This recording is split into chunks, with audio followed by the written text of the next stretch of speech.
Hey guys, congratulations on the purchase of your new hook piece. In this video, I'm going to take you through the assembly and disassembly process of the HOEK side table and stool. I'm also going to show how you can store it away or hang it on the wall. So it'll come in a box like this. You can open up the top layer, and this is the base of the side table or stool. Lay that down on the carpet, and then your legs will be underneath. So the assembly process is really easy. You can take one of the legs. This is the foot end and this is the top of the leg. And you want the tooth facing the outside of the side table. And you want to put the large wooden part of the leg towards the inside. So I put that tooth in first, and then I just press forward and it will click into place. Do the exact same for the other two legs. This tooth at the back, and just press forward, locks into place.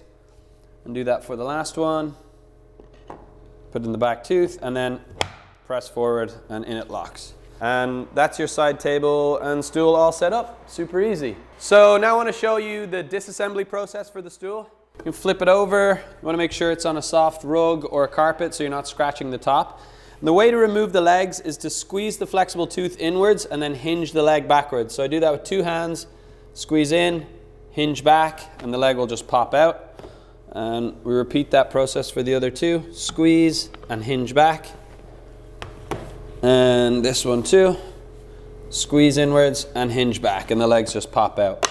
Now, this can obviously be stored away in your cupboard or under a sofa or under your bed, but it also comes designed to hang on the wall. So we have a cleat system right here.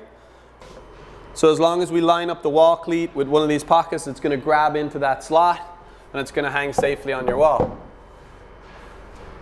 And that's that.